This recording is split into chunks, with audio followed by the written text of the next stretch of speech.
Have you ever had the experience of sitting a guided meditation or being in a yoga class, receiving an energetic healing session or reading, and chakras have come up? And you think, great, okay, I'll focus on my heart chakra. But what is it? What is a chakra? What does it mean? That's what we're going to talk about in today's video. So thank you for being here. My name is Christine from Kyanite Psychic Services, and I love to help sensitive and creative souls build confidence and trust in their connection with spirit. And you can find out more about me and my services at kyanitepsychic.com.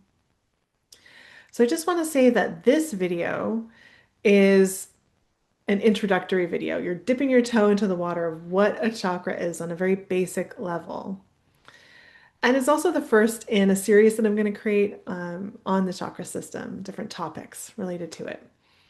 So it's not the end all be all of all the information there is. That would take a really long time. And I don't think anyone knows all there is to know about chakras anyway. But let's start with a really good working definition that you can use, you can grab onto. Chakras are energy centers of the body that store, receive, and transmit life energies. They are a part of our energetic body that exists in parallel to the physical body. Most often, we're looking at images of and talking about the seven main chakras that exist in the body, all up and down the spine, like parallel to the spine, like those diagrams you've seen, right? But there are also many minor chakras throughout the body. For example, palms of our hands, there are chakras there, and the bottoms of our feet, many other places, the elbows, right? And I don't love the term minor and major because they're all important. But you could look at it in terms of proportion, like larger energy centers and smaller energy centers, right? So when it comes to the seven main body chakras, I think, first of all, this is a great place to start to become familiar with these energy centers, is looking at these. And each of the seven main body chakras um, is responsible for, an aspect of our experience here on Earth, right? So we'll store, receive, and transmit energy related to these aspects of us and our experience. I want to also talk about first the word chakra. It's Sanskrit in origin, and it means wheel or disc if you were to translate it. And so, really, the chakra system has its roots in Hinduism. And, this would be the topic of a whole other video about why it is that we're all, using this term and grabbing bits and pieces of something from a very complex system from another culture. We'll leave that there. But, if you feel more comfortable, you could just use the word energy center. Uh, Also refer to them by where they are in the body, like solar plexus, heart, throat, third eye, crown, things like that. But yeah, the word chakra has its roots in Hinduism. I personally love to use the word energy center more often, especially in the reading and healing space. But then again, when you say chakra, people automatically will have an association and some kind of understanding. So in meditations that I record, for example, I'll usually use that word so we have that kind of universal frame of reference. I do also want to say that there are so many cultures that acknowledge these energy centers in the body and that have their own complex systems, right? So that can be really interesting to explore if you feel guided. The way that I see it, it's like we're all humanity. We're in a giant building. Bear with me. And we're looking out our own, windows in our rooms, like, a big hotel. And you've got your view from your room, and we're all looking at the same thing, but we're seeing a slightly different perspective, right?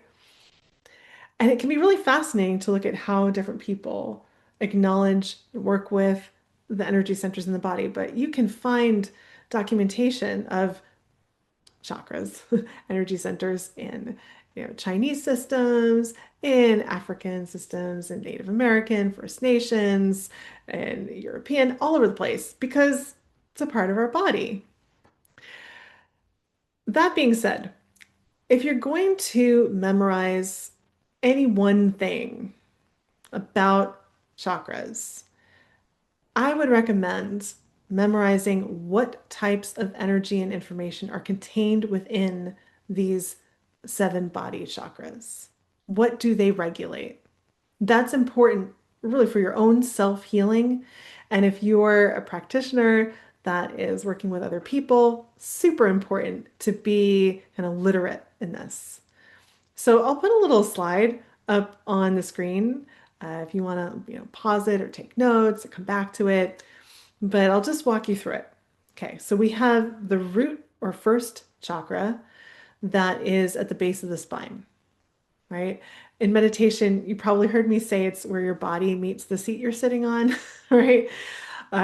This is the energy center of the body that regulates our survival information.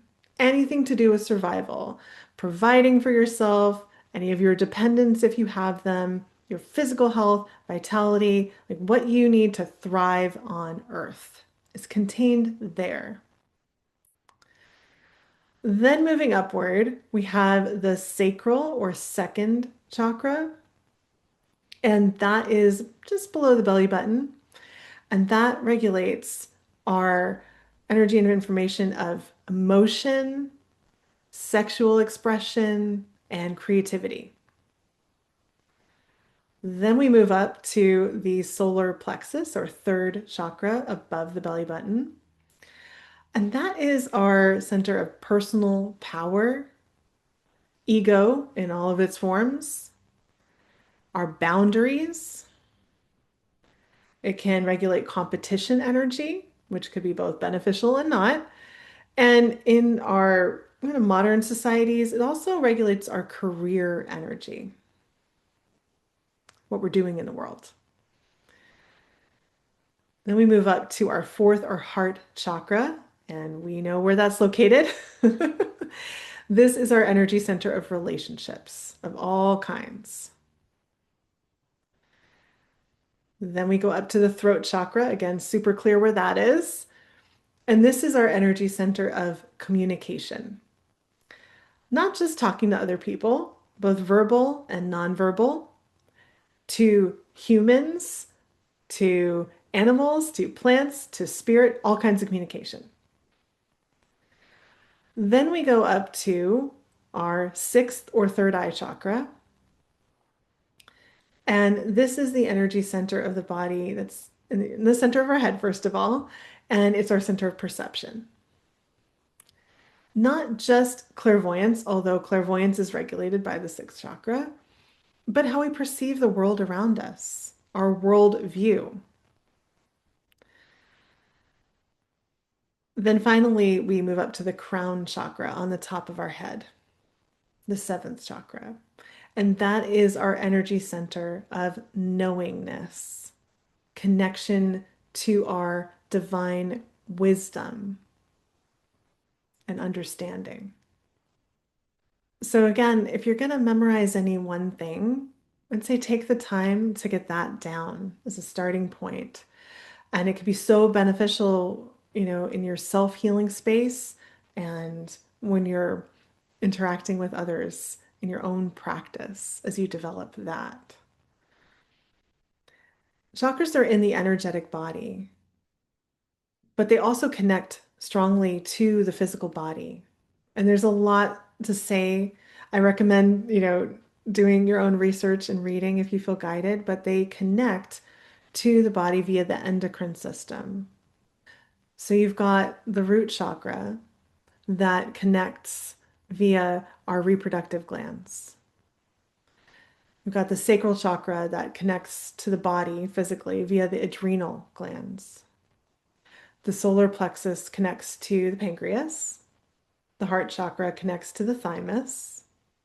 The throat chakra connects to the thyroid gland. Third eye connects to the pineal gland. And the crown chakra connects to the pituitary gland. So if you have an issue, a health issue that's connected to one of these, parts of the endocrine system, you might want to look at what's going on with the corresponding chakra. It's not always cut and dry, but having that knowledge is key because, what we do energetically affects the physical body, but also vice versa. What's happening in the physical body informs what's going on in our energetic body. So, that picture that's ubiquitous of the chakra system, and they're the colors of the rainbow, right? I'll put it up here somewhere. Why is that? Our chakras are always spinning. So if you're alive, which you are, 'cause you're watching this video, your chakras are spinning to some degree. Whether they're spinning optimally, I don't know. But they all spin at different rates. So the root chakra is spinning at a different rate than the crown, than the throat, and so on. And they spin going from bottom to top, slowest, all the way up to fastest. So remember back in like grade school when we learned that colors vibrate, right? They have a certain rate of vibration, and that red is the slowest vibrating color that we can see, and purple is the fastest. Well, the way that chakras are depicted in this image is a direct, correlation to that. Our root chakra spins the slowest, and it spins at a rate that is similar to the rate that red vibrates at, right?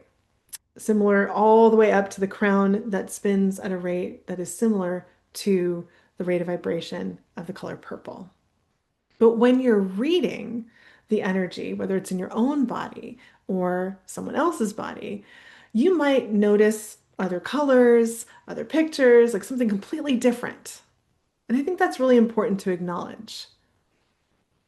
And whatever you might see, if it's not a red root chakra, it doesn't necessarily mean that that person or you are out of alignment. It's not that cut and dry.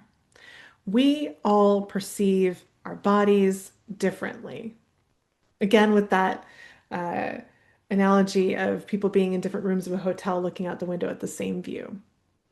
So you might see the energetic body just like that ubiquitous image, or you might see it a little bit differently. And it's all about kind of spending the time in meditation to become more familiar with yourself and the body as a whole. So I hope that what I've shared in this video gives you a better understanding of what chakras are and how they function in the body. Again, the best way to become familiar is to have a look for yourself and spend time cultivating your awareness in meditation. A lot of the meditations that I share on this channel do have you pay attention to your chakras. In particular, I do have a meditation focusing on them. I will link that up above and also in the description. If you are someone that wants to learn how to read and heal chakras as a service that you provide for others and to deepen your knowledge, that is very much a part of my 6-month training called Intuitive Freedom. We have 2 modules in particular that focus on many different ways that you can read and heal chakras. And you also learn about many other parts of the energetic body and tools to heal and become an empowered healer in your community. So if that lights up for you, I invite you to check it out. I'll link it above and in the description below. I also wanted to share 2 books that I particularly enjoy that go deeper into the chakra system. One is Your Aura and Your Chakras, very clear title, by Carla McLaren. Has a lot of tools and techniques that are aligned with the energy work that I love to do as well. And the other is Wheels of Life by Anodea Judith. Both excellent books. I'll link them in the description below if you want to check those out. So thanks so much for being here. Be blessed, and I look forward to connecting with you in the next video.